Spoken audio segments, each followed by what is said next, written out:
Senhoras e senhores, bom dia.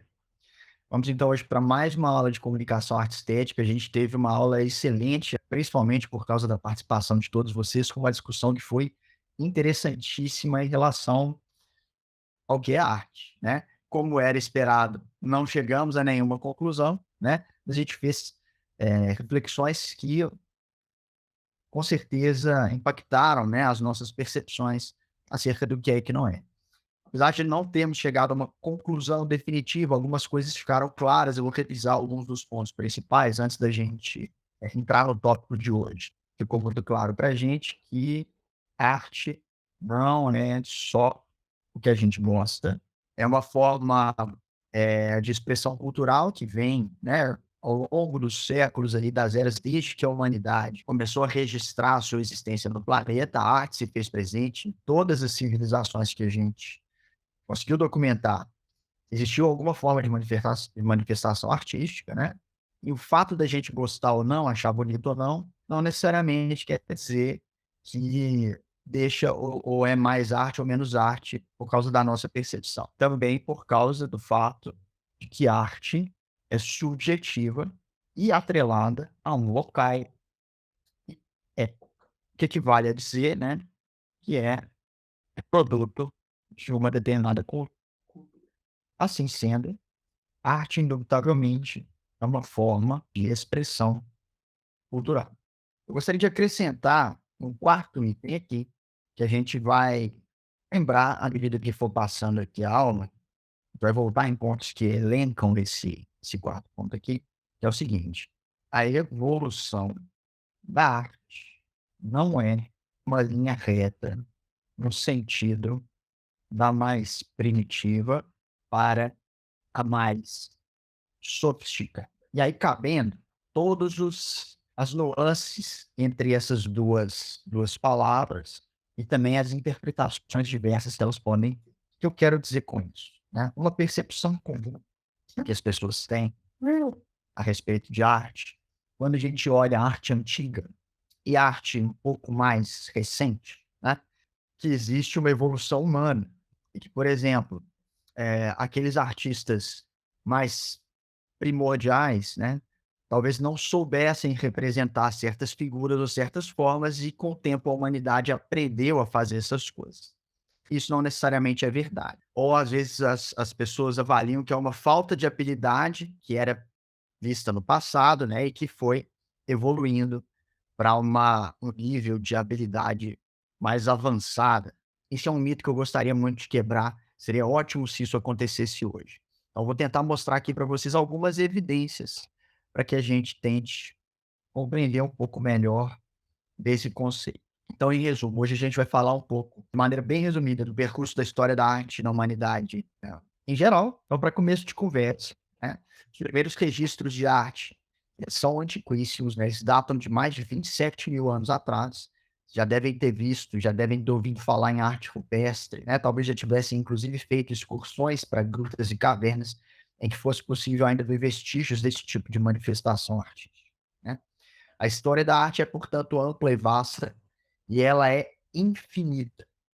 Enquanto houver ser humano pisando na Terra, a história da arte está em construção, porque ela não para num período determinado. Ela continua evoluindo, mudando e transmutando. Hoje em dia, a gente tem formas de expressão artísticas que seriam impensáveis. Eu não vou dizer nem eh, um século atrás, mas 5 anos atrás.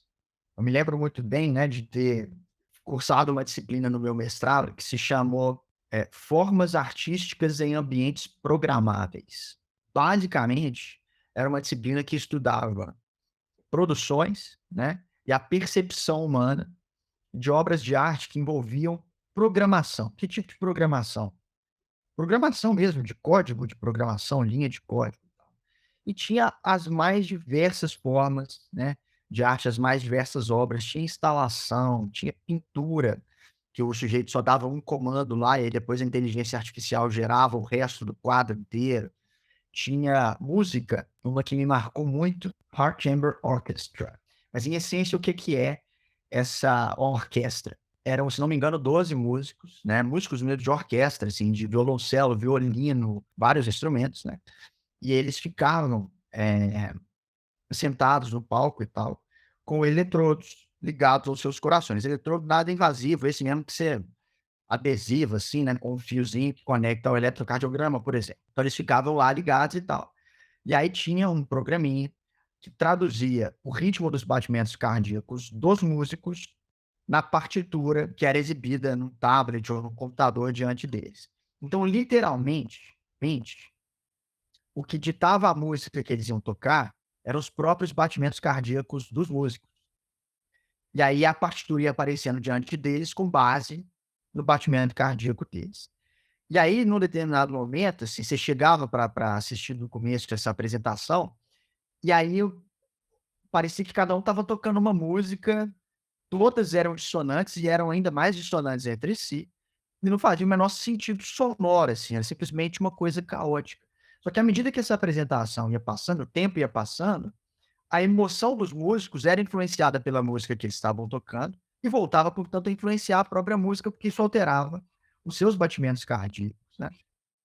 E aí, por algum acaso, né, o tipo de subconsciente emocional ali entre eles, em alguns momentos a música parecia confluir, né, e tinha então, portanto, alguma espécie de harmonia um pouco mais notável, né, entre ali o que eles estavam tocando. Eh, a música que é produto desse encontro, né, ela é uma música que pouco importa, na verdade, assim, não é aquela música ali, talvez nunca mais vá ser ouvida. E isso em si é mais importante do que o que ela contém em termos de qual a sequência específica de notas, quais são os, entende? Porque é aquela dinâmica ali, né, a música que toca os corações, naquela obra, naquela situação, ela é literalmente o inverso, ela é que está sendo tocada pelos corações, né. E sem a tecnologia, por exemplo, do século XXI, não seria possível existir essa manifestação artística. Então a história da arte é ampla, vasta, como a gente vem falando, e como a gente anotou aqui no começo, é preciso contextualizar local e é. Toda obra de arte pertence ao seu tempo. Então, o contexto no qual acontece a obra de arte é importantíssimo. E como em tudo na história, nenhuma pessoa, nenhuma mulher ou homem está à frente ou é anterior ao seu tempo, né? Toda mulher e todo homem é uma mulher ou é um homem do seu tempo. Quando as pessoas falam, né? Nossa, chegamos a dar esse exemplo 2 aulas atrás, se não me engano, né? Da Vinci era à frente do seu tempo, Marie Curie era à frente do seu tempo, são hipérboles, são exageros que tentam ilustrar, né, a genialidade dessas pessoas. No entanto, são produtos do local e da época em que existiram. Muito bem. Então, numa linha do tempo resumida, né, a gente começa a contar aí os registros artísticos do que a gente considera como a Idade das Pedras, né, um pouco antes.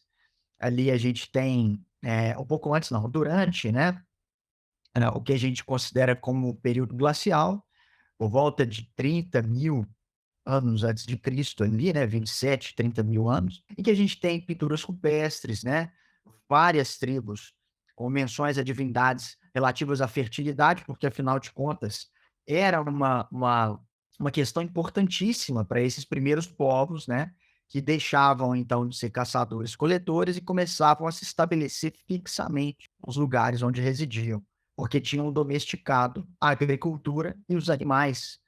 Principalmente. Então não precisavam sair coletando e caçando tudo. Eles podiam cultivar o seu alimento e criar os animais de quem extrairiam o leite, a carne e até, o couro para sua proteção, vestimentas, etcétera. Então, quando eles chegam nesse ponto, o que que é crucial para a sobrevivência desses povos? Chuva.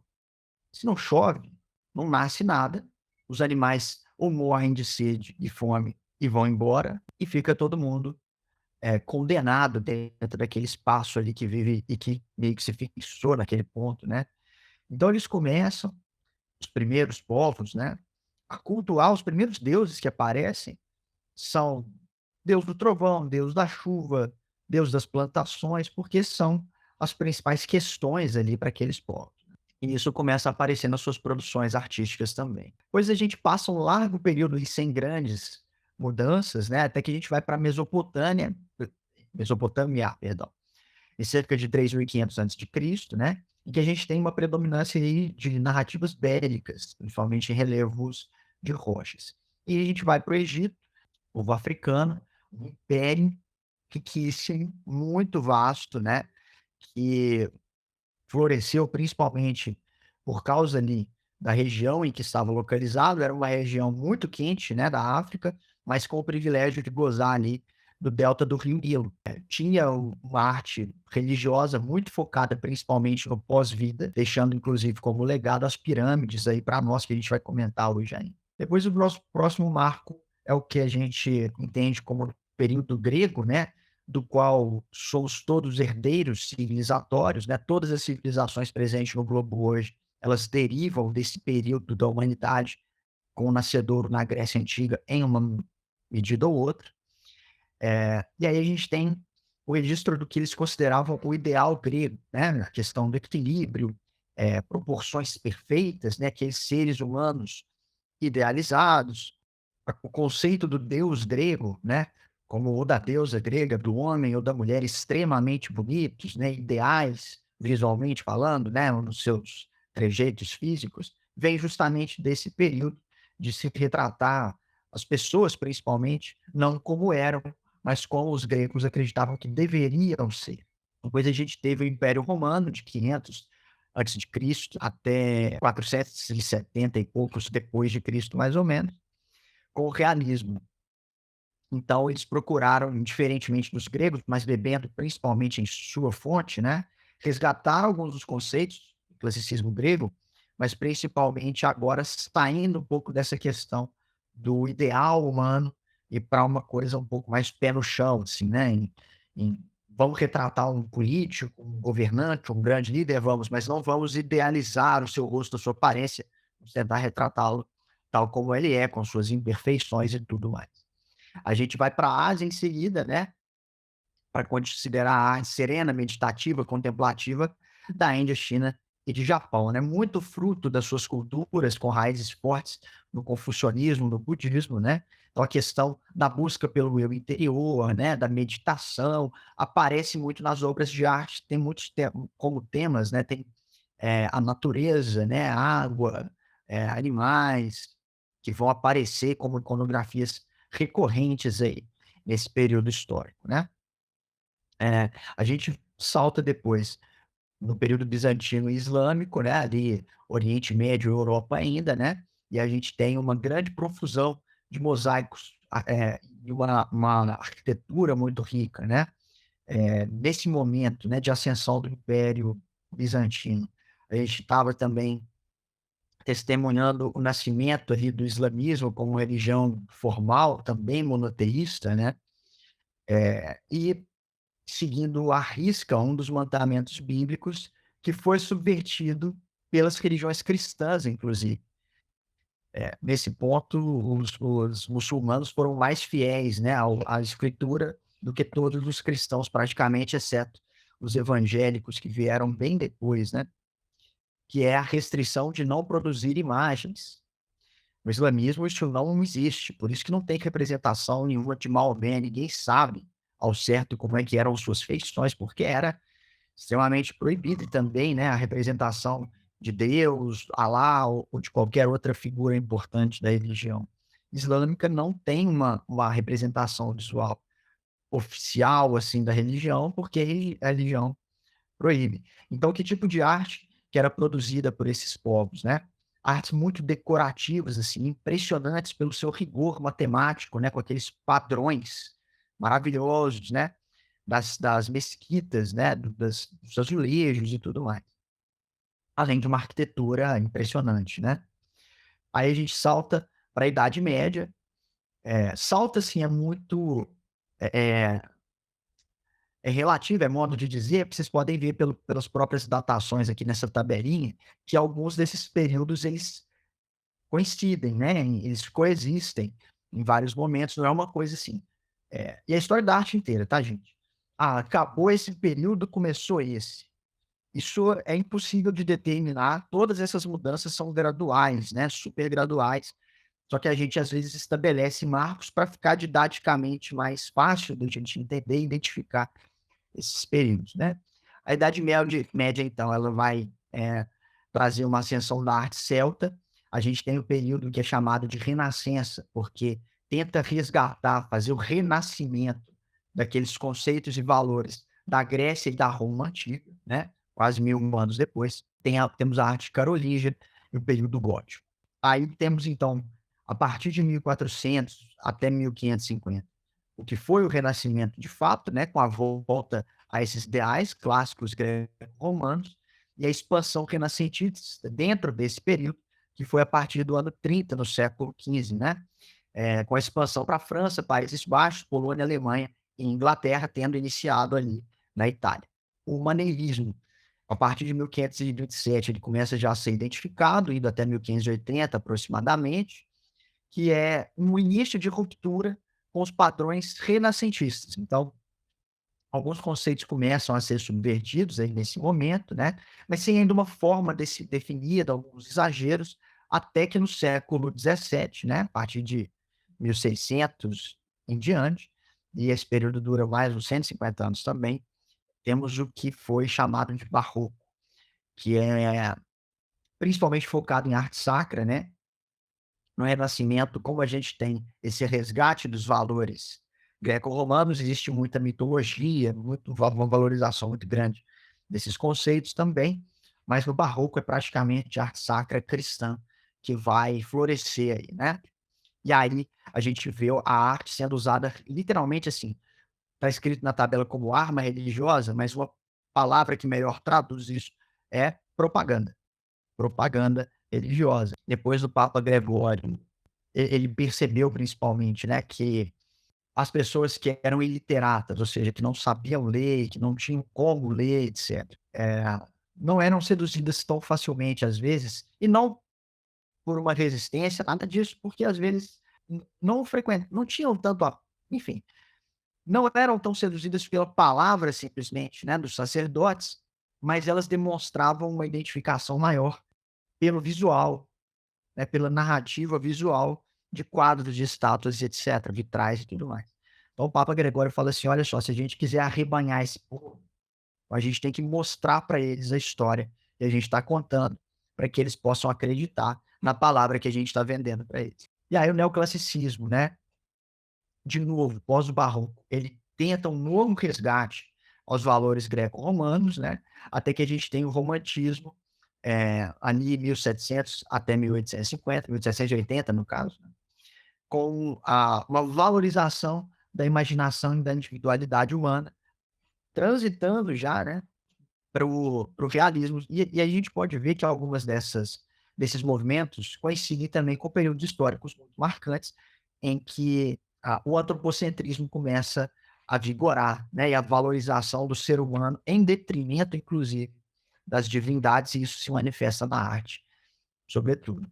E aí no realismo a gente tem a celebração do homem comum e das classes operárias, né, uma arte mais rústica, ao ar livre. Tem um pintor magnífico desse período, que se chama Gustave Courbet.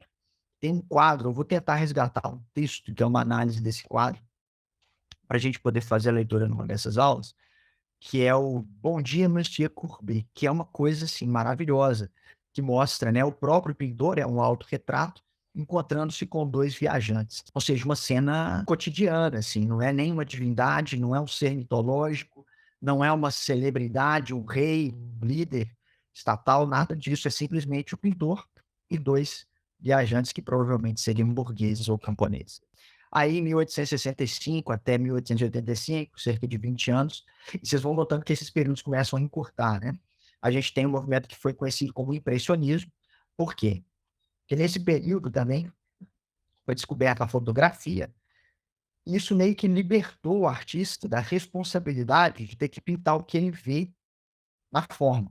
Ou seja, ele não precisa pintar de maneira realista mais. Existe uma máquina que, com esforço muito menor, faz isso melhor do que ele, de registrar o que é visível. Então, ele vai tentar, a partir desse momento, fazer uma coisa que a máquina não consegue, tentar enxergar além. E a primeira tentativa de fazer isso é por meio do impressionismo, né, em que os pintores tentavam capturar os efeitos da luz. Então você tem ali nesse período quadros maravilhosos, né, que você olha de longe e vê uma coisa, e olha de perto e vê outra. Um quadro que de perto é quase que pontilhismo, assim, um mosaico meio disforme, mas à distância você vê uma não sei nem usar uma palavra para que descreva isso bem, assim. Não é com o realismo, né, talvez a atmosfera, né, do quadro se revele na sua totalidade quando você vê à distância, porque ele é feito para ser visto à distância. E aí você imagina, né, o quão brilhante tem que ser o sujeito para pintar, sei lá, 40 centímetros de distância, que é a distância do braço dele para a tela, um quadro que precisa ser observado a mais de 10 metros de distância para fazer algum sentido visual e realmente passar aquilo que ele quer passar, né. O nível de abstração e, claro, de observação. E aí nesse período a gente tem, pela primeira não pela primeira vez, mas assim, de uma forma muito marcante, os pintores pintando ao ar livre, que era uma coisa que não acontecia muito antes, né, até ali o realismo, a gente tinha principalmente os pintores pintando em seus ateliês, né, que eram em ambientes internos, fechados e tudo mais. Os impressionistas, eles meio que inauguraram essa tradição de pintar ao ar livre. Quero pintar o nascer do sol, então eu vou lá para o alto da montanha, vou observar isso e vou pintar tudo que eu estou vendo ali se manifestando da maneira mais, crua com relação ao que eu estou sentindo. Depois a gente teve o pós-impressionismo, e aí, como a gente já começa a perceber, né, existe sempre um movimento e um contra-movimento. Um movimento e um contra-movimento, de modo que o movimento presente sempre é uma negação do movimento anterior, né, quase que como um gesto de rebeldia. Não, essa era a regra antes, então eu vou quebrar isso agora. Ah, então agora essa é a nova regra, então agora eu é que vou quebrar isso. E com isso a gente tem movimentos, às vezes, cíclicos, né, que acabam voltando em conceitos que haviam sido superados, por causa justamente dessa questão de movimento e contra-movimento que vai sucedendo a linha do tempo da história da arte, né. O pós-impressionismo, portanto, ele vinha quebrar o impressionismo, e a gente teve em seguida dele o fauvismo e o expressionismo, né, que ignorava o realismo, inclusive luminoso, né, da luz, que era uma das normas nesse período que precedeu, para valorizar principalmente cores muito berrantes, cores fortes, né, irreais até, superfícies achatadas, ignorando a luminosidade que dá tridimensionalidade para os objetos, né, e o apelo principalmente emocional, que as formas distorcidas são capazes de dar. Então é expressionismo o nome desse movimento muito por causa disso, pela alta capacidade de expressar essas emoções através da pintura, ignorando a realidade, né. Aí a gente já estamos, né, nesse momento em território do século XX, e a gente tem no início mesmo, ali do século XX, 1905, o cubismo, o futurismo e o construtivismo, quase que movimentos simultaneamente contemporâneos, né, que são experimentos artísticos pré e pós Primeira Guerra, principalmente, né, com novas formas de expressar a vida moderna. Desses aí, obviamente, né, o destaque absoluto é o cubismo, que tem os seus maiores expoentes, entre eles o maior de todos, Pablo Picasso, que foi talvez a primeira, não a primeira, porque a gente teve outros, né, com esse status, mas assim, no que mais se aproxima do que a gente consideraria hoje como uma celebridade, talvez Picasso tenha sido o primeiro pintor desse status, né, um sujeito que dava autógrafos, né, e que era conhecido pelas pessoas comuns e tal, eh, e era de fato uma pessoa que gozou em vida da fama que seu trabalho lhe rendeu. Eh, Ainda no século XX, mas um pouco mais adiante, pós Primeira Guerra, né, no período entre guerras ali principalmente, a gente teve momentos como o dadaísmo e o surrealismo, era um período muito caótico vivido pela humanidade, né, e as pessoas também estavam experimentando, em geral, outras coisas, inclusive consumo de substâncias, etcétera, e começaram a valorizar nas pinturas e nas obras, além do consciente, também o subconsciente, né. Os maiores expoentes do surrealismo foi o Salvador Dalí, mas eu gosto de destacar muito também um pintor que é um dos meus favoritos de toda a história da arte, que era o René Magritte, pintor belga, que produzia obras, assim, de quebrar a cabeça mesmo, assim, de se olhar para aquilo, dá um nó, né, no que você está enxergando, que era uma coisa simplesmente fantástica, né. Que era um período de exploração do mundo dos sonhos e do subconsciente.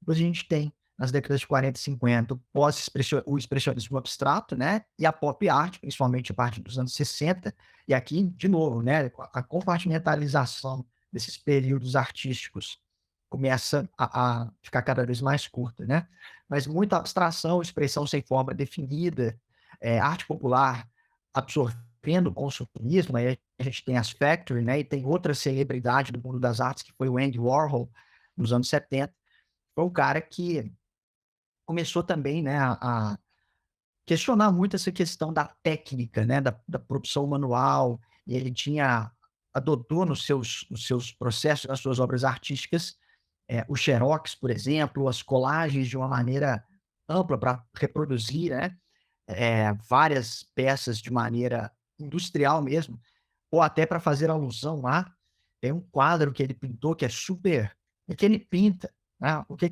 que o Andy Warhol vai fazer?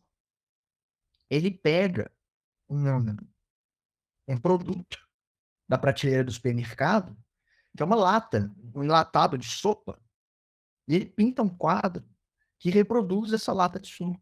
Mas ele pinta, assim, com todo o cuidado, quase de um pintor renascentista, né, para poder incluir ali os detalhes e deixar fotorrealisticamente, principalmente no brilho da lata, né, vou mostrar aqui uma representação desse quadro para vocês verem. Esse é o quadro, né, e ele está questionando aí justamente essa glorificação, né, lembremos, nos anos 70, Estados Unidos, o país do capitalismo que estava no meio da Guerra Fria contra o inimigo comunista. E aí o que que ele coloca no quadro? Quais eram os motivos dos quadros da antiguidade? Eram os deuses mitológicos, eram os deuses cristãos e etc.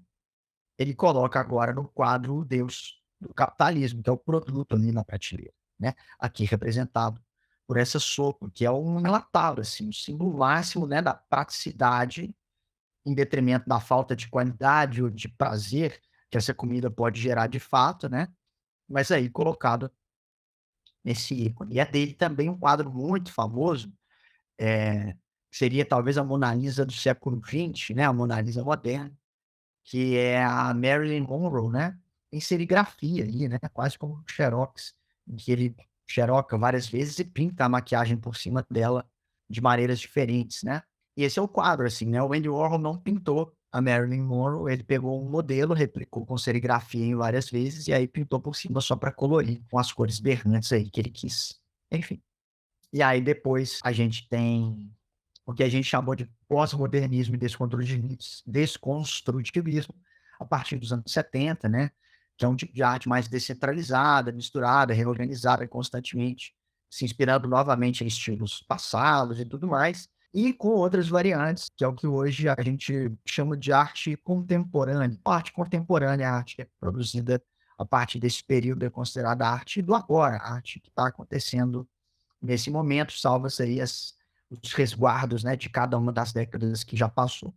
O que que a gente deve compreender a partir daí, é que o conceito, né, de arte, ele mudou ao longo do tempo drasticamente, né, e a função da arte na sociedade também continua mudando, e provavelmente vai mudar enquanto existir ser humano, como eu falei, pisando neste planeta. Essa é a linha do tempo, assim, resumida, da história da arte na humanidade. A gente vai abordar a maioria dessas passagens, as principais, né, as que iniciam aí a nossa jornada como estudiosos, pesquisadores da arte, para quem quiser depois se aprofundar, porque de cada um desses tópicos dá para fazer um curso de graduação só sobre ele. Eu não estou dizendo uma disciplina, não. Um curso, um conteúdo para estudar esse assunto, e todos esses aqui existe de sobra. E a gente vai tentar condensar tudo isso ao longo de um semestre, né, apenas. Trazendo aquela reflexão que a gente começou na aula passada, a partir dessa citação do Gombrich. Ele relembra a gente, isso que é muito importante, que nenhum povo existe no mundo sem arte. As civilizações vão, as civilizações se desfazem, elas acabam, mas a arte que elas produzem segue existindo no mundo e nos revela muito a respeito de sua existência, né? É através da arte que esses povos deixam que a gente consegue saber um pouco mais sobre eles, sobre o modo de vida deles, sobre suas crenças, sobre suas convicções, sobre sua relação com o mundo.